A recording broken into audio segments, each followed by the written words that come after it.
गुंतता हृदय ही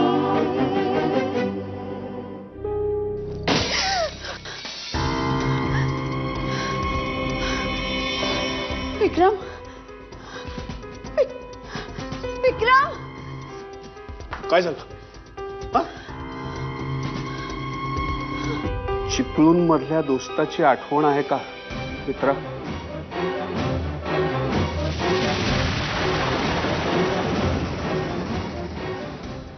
चिपळूण मधला दोस्त म्हणजे विक्रम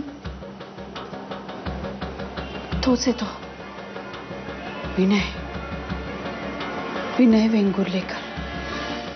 दत्ता, तू मगाशी काच फुटल्याचा आवाज ऐकलास? नाही, पण मी नक्कीच ऐकला तसा आवाज.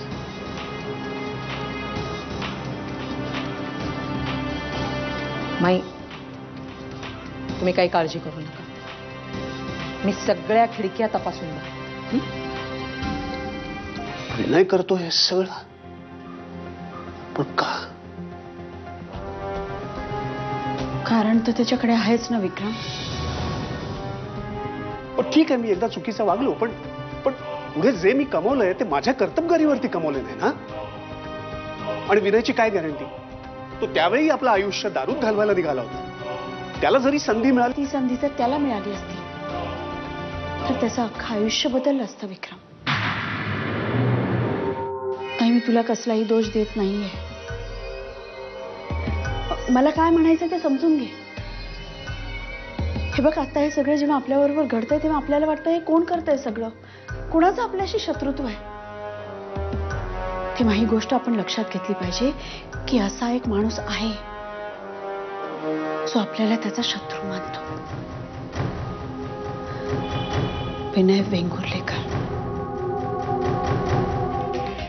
अनन्या, तू एक चांगली आर्किटेक्टच नाहीस तर अतिशय उत्तम अभिनेत्री आहेस बरं का.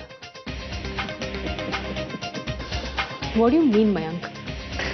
मला काय म्हणायचं ते तुला चांगलंच माहिती आहे, आणि तुला ते माहीत असूनही त्यावर काहीच म्हणायचं नाहीये. आणि म्हणूनच मलाही काही म्हणायचं नाहीये.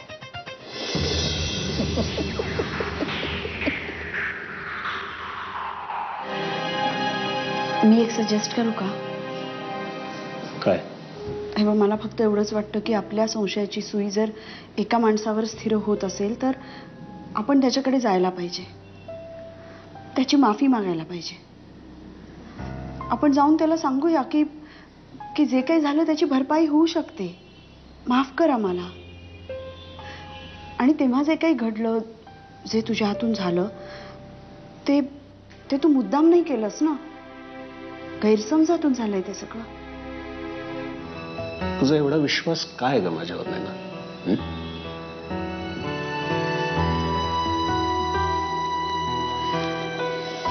हातून घडलेली चूक कबूल करायला खूप मोठं मन लागतं विक्रम.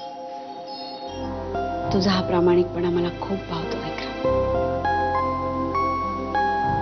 माझी खात्री आहे तू जाणून बुजून कुणाची फसवणूक नाही करू शकत.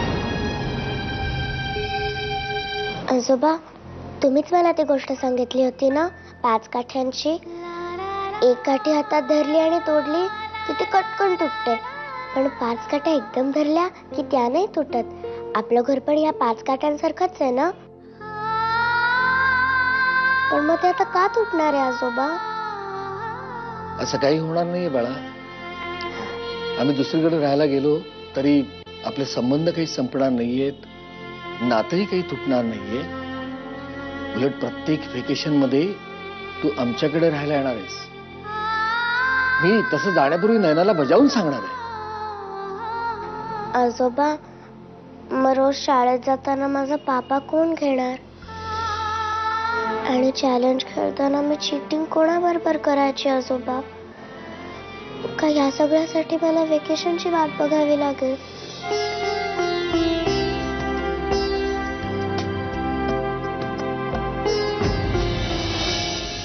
गुंतता हृदय